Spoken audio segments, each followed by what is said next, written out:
الفاضلة. المرأة الفاضلة برنامج أسبوعي من إعداد وتقديم إيفيت البياضي.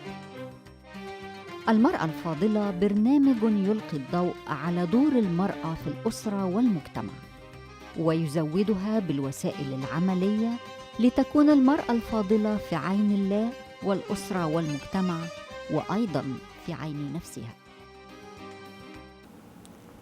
أهلاً وسهلاً بكم وحلقة جديدة وبرنامجكم المرأة الفاضلة. النهاردة عندنا حلقة خاصة هتلمس قلوبنا كلنا، وهتلمس قلوب ناس كتير يمكن يكونوا بيمروا بنفس الظروف، في اللي قادر يتكلم وفي اللي مش قادر يتكلم. لكن النهاردة موضوع الحلقة بتاعنا اسمه من المعاناة إلى النصرة. من المعاناة إلى النصرة. النهاردة هنشوف قصة واحدة أمريكية. يمكن كلنا واخدين الفكرة إن في أمريكا الدنيا مختلفة وطريقة التفكير مختلفة وإحساسهم مختلف وسماعهم لصوت ربنا مختلف. لكن إحنا هنشوف قصة هنستغرب جدا إزاي الست دي مرت بمعاناة وبألم، والمعاناة والألم موصلاها النهاردة لنصرة عظيمة. ضيفة الحلقة النهاردة هي اسمها كوني ادمز. Hi Connie, how are you? Fine, thank you so much for having me today. هي بتشكرني إن أنا دعيتها إنها تكون ضيفة في الحلقة النهاردة. Connie, I want you to talk to our viewers about what happened to you. You were married and then something happened and everything changed. أنا بسألها وبقول لها أنا عايزاكي تتكلمي مع مشاهدينا وتحكي لهم حكايتك. أنتي كنتي متجوزة ومرة واحدة في حاجة حصلت وحياتك كلها اتغيرت.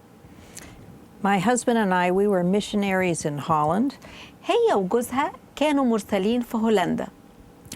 And we had a very unique ministry with him in television. وهي كان عندهم خدمة خاصة جدا. هو كان في التلفزيون.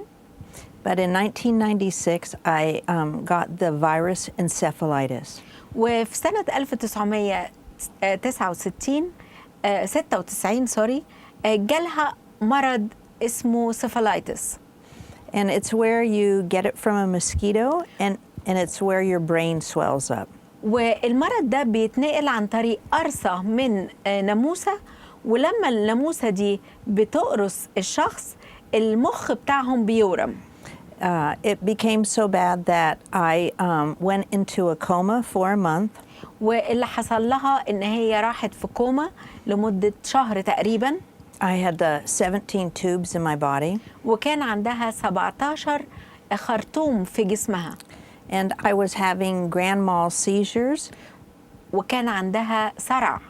Every 20 minutes around the clock. بيجيلها كل 20 دقيقة طول اليوم. And after a time, then I came out of the coma. وبعد ما خرجت من الكوما.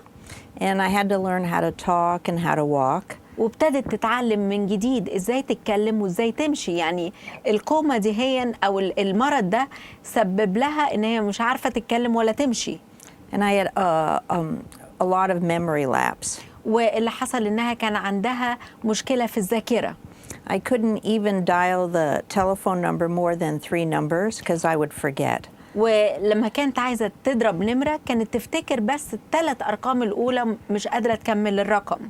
But when I was going into the coma, 2 things God showed me. لكن لما كانت في الكوما في حاجتين ربنا وراهم لها. The first one was that I would either see the glory of God through my life or through my death. وإن هي الرب أعلن لها إن أنتِ هتشوفي مجدي في حياتك من خلال حياة أو من خلال موت. And then the second thing God showed me was that I was in a great big auditorium. وبعدين شافت نفسها في مسرح كبير. And I was actually looking down. وكانت بتبص تحت في المسرح، يعني هي فوق في المسرح. And I saw myself, my 4 children. وشافت نفسها وال4 ولاد بتوعها. Along with my husband. وجوزها. And I was giving my testimony of how I was healed. وكانت شايفة نفسها بتحكي قصتها ازاي الرب شفاها. And it took probably around 3 years.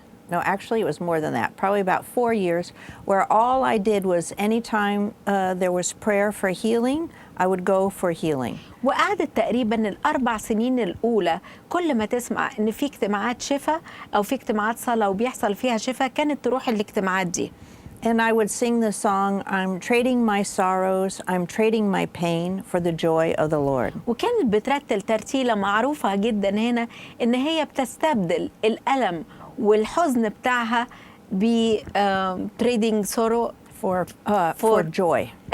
بتبدل الحزن بفرح.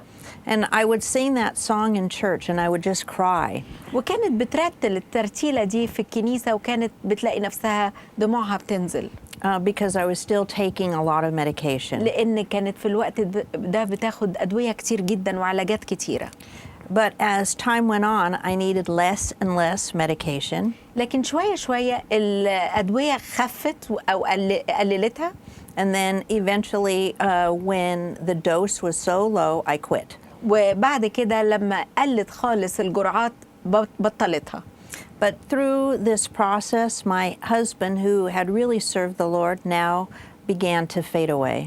لكن الحاجة المؤلمة اللي حصلت معاها إن في الوقت ده هو إن جوزها اللي كان بيحبها وشخص في الخدمة سابها. He distanced himself from me and also the children. وبعد نفسه عنها وبعد نفسه عن أولادها. To the place of where now we are divorced. لغاية ما هو طلقها. And also he has married someone else that he lived with. واتجوز واحدة ثانية بعد ما عاش معاها. And he's not following the Lord. وهو مش يعني مخلص للرب ولا بيتبع وصاياه. And he would say things that were very unpleasant. وكان بيكلمها كلمات جارحة كتير. And sometimes very mean. وساعات الكلمات دي كانت بتبقى مؤلمة جدا. And he was unfaithful. وما كانش مخلص في علاقته بيها.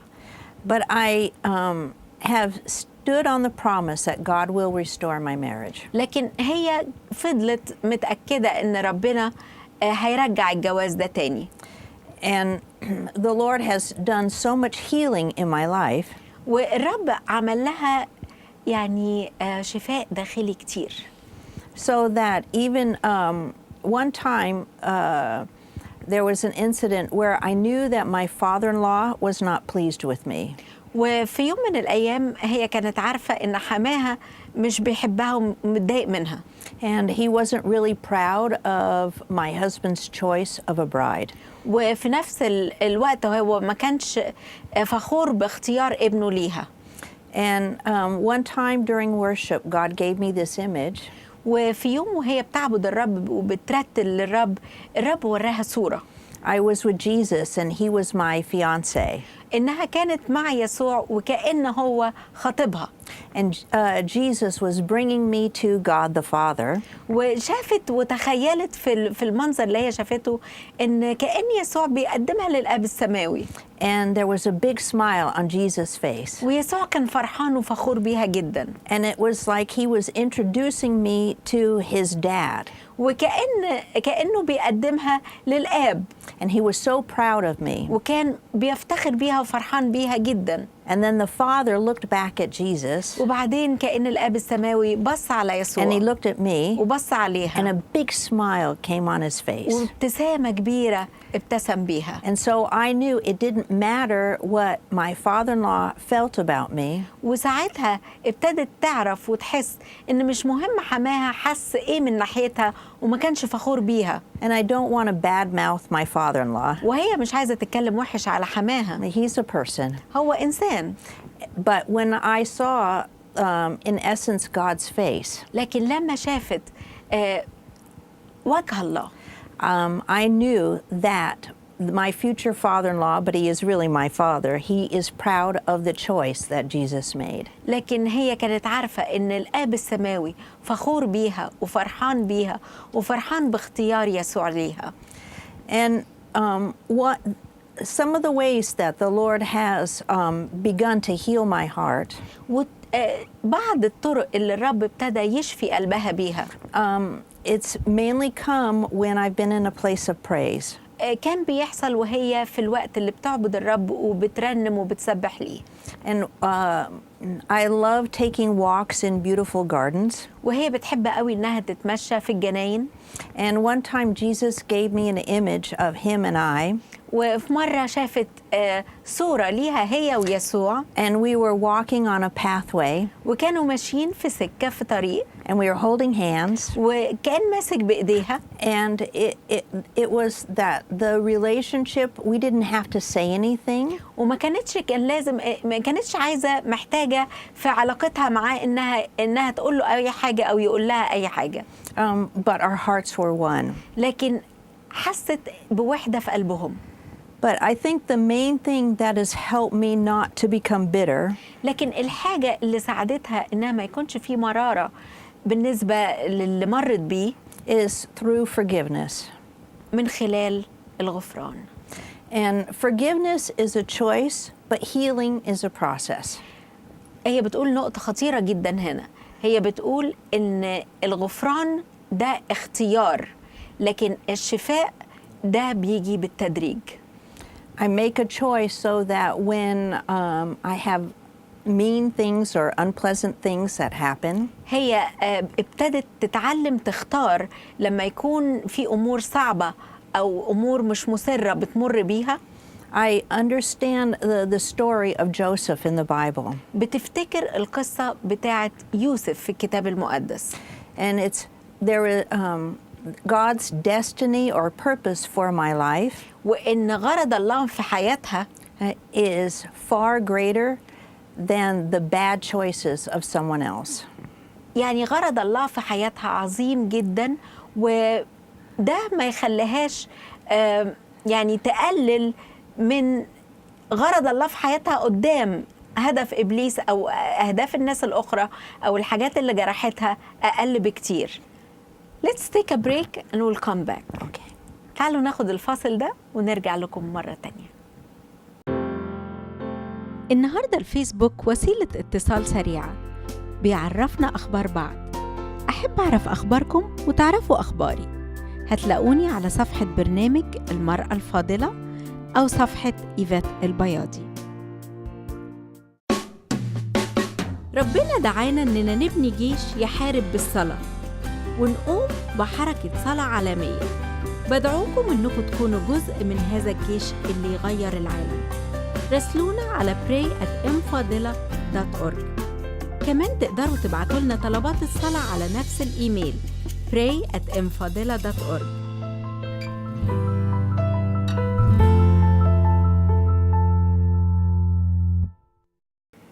Then what happened? إيه اللي حصل بعد كده؟ I think the process of healing is continuous. فهي بتتكلم على نقطة مهمة جدا، إن الغفران ده اختيار، لكن الشفاء دي مراحل تدريجية بيمر بيها الشخص. And I'll give you an example. هتدينا مثل. My wedding anniversary is the same time as my pastor's. عيد الجواز بتاعها هو نفس عيد الجواز بتاع القسيس بتاعها. And we were married the same year. وهم الكابلز كانوا يعني اتجوزوا في نفس الوقت. And so every time they would come up and say, oh, it's because we have been so faithful, that's why our marriage has lasted. ولما بيطلع القسيس كل سنة عشان يحتفلوا بعيد جوازهم وبيقولوا لأننا إحنا كنا مخلصين لبعض عشان كده الجوازة بتاعتنا مستمرة. And especially during the year that we were to be married 25 years, we weren't divorced yet. وخصوصا في عيد الجواز اللي هو 25 سنة ما كانش هو طلقها لسه. They were planning this beautiful trip. كانوا أصدقائها دول ناويين يعملوا رحلة جميلة. And I knew I wasn't going to get anything. وأنا عارفة إن أنا وجوزي ما فيش أي حاجة هتحصل بينا. And so every year I would hear about, oh, how wonderful that they have such a good marriage. فكل سنة بتسمع قد إيه الجوازة بتاعتهم جميلة وسعدة. But this year, God did something very special for me. لكن الله عمل معاها حاجة خاصة جدا في السنة دي. And when it came up that they were celebrating their anniversary once again, ولما جه الوقت لاحتفال أصدقائها دول بعيد جوازهم there was no pain. ما كانش فيه ألم خالص في قلبها. And I even wrote them a check. وكتبت لهم شيك. Yeah. So it was like I was telling the devil, you have no power over me. علشان تعلن للشيطان وتقول له أنت مالكش أي قوة عليا. And in the past, or mean things would come up in my mind. وكان زمان بتجيلها أفكار صعبة جدا. There were bad memories of things that my husband had said. ذكريات لكلام جرحها من جوزها. And I would have to say, okay, Lord, how can I know that's not what you feel about me. وكانت بتقول لربنا اوكي يا رب اعلن لي ازاي ان ده مش رأيك انت فيا. And so give me the tools in order so that I don't dwell on that bad memory. فاديني وعلمني الطرق ازاي ان انا معيش في الذكريات المؤلمة والكلمات اللي ليها تأثير جارح. And a lot of times I would just put praise music on. فأول ما كان بيحصل كده كنت ببتدي أحط ترانيم وتسبيح وعبادة. Or even start to describe Jesus according to the alphabet. أو أبتدي إن أنا أوصف يسوع بكلمات زي ما موجودة في الألفابت. And so then that way, instead of dwelling on the bad thing, I learned how to train my brain to go to a better place. فهي اتعلمت إزاي إنها بدل ما تعيش في الذكريات المؤلمة والأفكار المؤلمة إزاي إنها تحول لمكان أحسن وذكريات أفضل وكلمات أفضل. And as I want to give every single person who has inner pain, فهي عايزة تتكلم لكل واحد عنده آلام داخلية. they can have a life without feeling there are weights on their heart. ممكن إن هم يعيشوا حياة من غير ما يشيلوا الشيلة التقيلة دي والإحساس المر ده على قلبهم. God takes away pain. الله بيشيل وبينزع الألم. And in it, He puts in love. وبدل بياخد الوجع ده وبيحط مكانه حب. And how He will do it for the other person is going to be different how He's done it for me. والطريقة اللي الله بيتعامل بيها معانا مختلفة، يعني الطريقة اللي ربنا بيتعامل فيها معايا غير الطريقة اللي يتعامل بيها مع شخص تاني. And I used to feel that I was insignificant. وكانت زمان بتحس إن هي ملهاش قيمة. And that my life wasn't that important. وإن حياتها ملهاش قيمة. And one time when I was... Can I ask you something? Yes. أنا عايزة أسألها what made you feel this way؟ إيه اللي خلاها تحس إنها ملهاش قيمة وحياتها مش مهمة؟ Because of the things that I heard. From my your husband? Yeah. ودي كانت نتيجة الكلمات اللي سمعتها من جوزها. Yeah. He would use an expression, well, you always don't do just enough. كان دايما بيقول لها أو بيرمي عليها كلمة يقول لها أنت دايما ما بتعمليش الحاجة كاملة. And or there was comments about my body. أو مثلا هيقول بيعمل لها تعليقات على جسمها، مثلا هي تخينة مش حلوة، الكلام اللي هو شايفه. But now when I am able to forgive, هي دلوقتي قادرة إنها تغفر له. And not get my self-image because of what he says. وما أعرفش يعني رأيي أنا عن نفسي ما باخدوش من الكلام اللي هو قاله عليها. But my self-image and who I am as a person. لكن قيمتي وأنا مين كشخص. That comes from the love of God and how He sees me. اتعلمت إني أخده من محبة الله ليا وهو شايفني إزاي. It doesn't matter if I'm sick in a hospital bed. وده ملهاش دعوة إذا كنت أنا مريضة ومرمية في مستشفى. Or if I look beautiful or if I look ugly. حتى لو أنا جميلة أو لو إن أنا مش جميلة. Or if I'm successful or not successful. لو أنا ناجحة أو إن أنا فاشلة. But my value comes because I know who loves me very much. لكن قيمتها بتاخدها لأنها هي عارفة مين اللي بيحبها قوي قوي. And there comes a time of where we have to learn not to look at the circumstances, but to understand there's someone greater who has an ability to go beyond our circumstances. وتعلمت إنها ما تبصش على الوضع الحالي، لكن تبص على الشخص العظيم الكبير العالي اللي هو عنده القدرة على كل الظروف وكل الأحوال. How God has come into my life in so many beautiful ways. والطريقة اللي الرب جال لحياتها بيها بطرق مختلفة. I've had a house given to me free and clear. ربنا بعت لها حد يديلها بيت ببلاش. I've had a car given to me free and clear. وربنا بعت لها حد يديلها عربية ببلاش. I don't even pay the car insurance or the registration. ولا بتدفع حتى الانشورنس بتاع العربية ولا الريجستريشن. And I could give you example after example. وعايزة تدينا أمثلة كتيرة، عندها أمثلة كتيرة ربنا أعلن لها فيها عن حبه وعن إنه بيعتني بيها. The faithfulness of God in my life over and over and over again. عن أمانة الله في حياتها طول الوقت مرة ومرات. God, but I have to give him a chance to come in my life and to make a change with the negative ideas that I've had. بس لكن هي كان عليها خطوة إنها تعملها، إنه تديله الفرصة إنه يدخل لقلبها ويستبدل كل الحاجات السلبية اللي جواها برأيه هو فيها وباللي هو عايز يعمله في حياتها. He continuously pushes me out of my comfort zone. واللي كان بيحصل معاها إن ربنا كان بيطلعها بره إطار راحتها. So that his goal in my life, whether I'm married, whether I'm divorced, whether I'm remarried, is that I become more like Christ. وكان هدف ربنا في علاقته معاها إن هو يوصلها لنقطة مهمة جدا، سواء هي متجوزة مش متجوزة، بتشتغل ما بتشتغلش، وضعها إيه، لكن من خلال ده كله توصل إنها تكون على صورته. This is amazing. This is really amazing. This is very strong. ده شيء فعلا قوي جدا، إن واحدة تتجرح من جوزها، وإن واحدة توصل لأنها لما عيت واترمت في المستشفى بعد عنها سابها.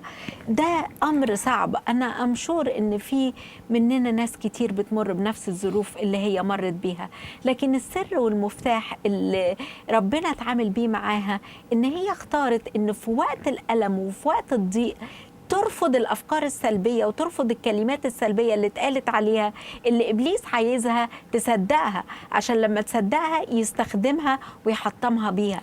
لكن هي ابتدت تقول له تعالى رب في قلبي، وأنا عارفة أو اتقال لي كذا وكذا وكذا، لكن أنت رأيك غير اللي أنا عرفته من جوزي أو الكلمات اللي اتقالت عليا. تعالى ادخل قلبي وبدل الأفكار دي. وابتدت تقرأ الكتاب المقدس وتشوف ربنا بيقول عنها ايه في الكلمة، وابتدت تصدق الكلمة. ومش بس كده، كانت بتدخل في أوقات وفي وقت تقعد فيه ترنم وتسبح وتعبد الرب علشان يجي بشفاء لقلبها. وكانت بتقول ان الشفاء ده بيحصل على مراحل بالتدريج، ما حصلش كده من أول مرة، لكن الرب استخدم وجودها في وسط مؤمنين واجتماعات صلاة، وكانت بتروح أول 4 سنين لاجتماعات صلاة واجتماعات شفاء علشان الرب يجي ويشفي لقلبها. لكن برضو زي ما شفنا إن هي كانت مدية حياتها، بتقول له خد قلبي، خد وجعي، خد كل الحاجات الذاكرة اللي عندي، كل الحاجات دي أنا مش عايزة أحتفظ بيها وأعيش فيها وامتلكها وأفضل أرددها، خدها وبدلها. فهي هنا هو عملت تشويس، هي هنا هو عملت اختيار انها تبدل اللي عندها والوجع اللي عندها باللي هو بيقولوا عنها، بالحب بتاعه. انا مصدقه انك بتحبني. والرب كان بيجي لها هو بيعمل التغيير. عارفين لما دايما بقول لكم انا عليا الاختيار وهو عليه التغيير، اهو ده اختيار حصل في حياتها، ان هي اختارت تصدق ربنا وتجري عنده باوجاعها وبمتاعبها، وهو ابتدى يعمل التغيير. ابتدى يجي لها بطرق خارقه للطبيعه، يبعت لها حد يبعت لها بيت. البيوت هنا غاليه جدا، لكن حد الرب يبعته علشان يديلها بيت، حد الرب يبعته عشان يديلها عربيه، ياخد بالها من ياخد باله من احتياجاتها.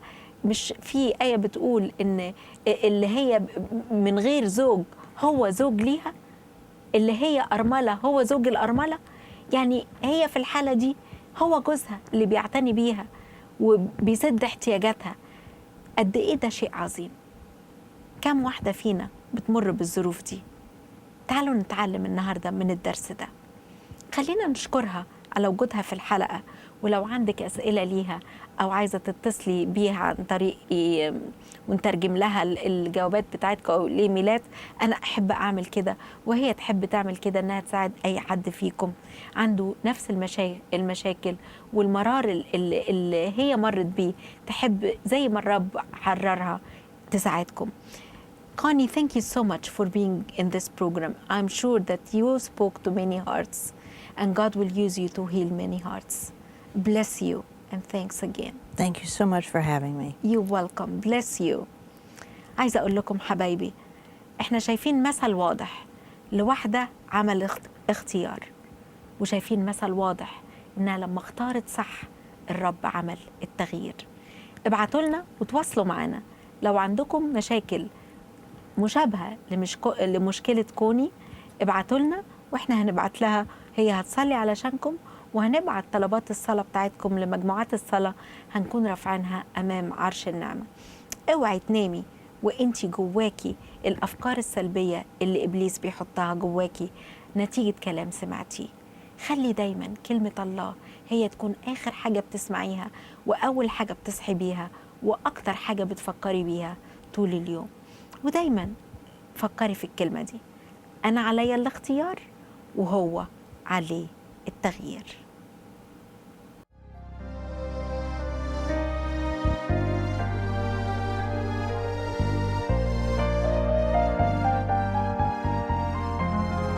فاضلة تتحلى بصفات الإيمان، عاملة بيديها تشتغل بإتقان، آنسة هي كانت أو جدة أحفاد، امرأة فاضلة وثمنها فاق الأثمان، كسفينة تاجر من بعد تجتذب طعام، وبحكمة فمها تنشر حبا في كل مكان، يمدحها زوجها ويطوبها الأبناء، امرأة فاضلة وثمنها فاق الأثمان.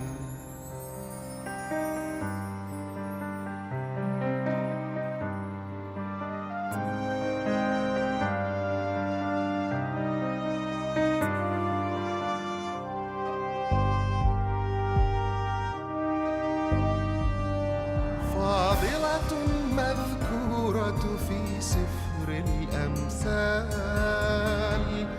إن وجدت لرجل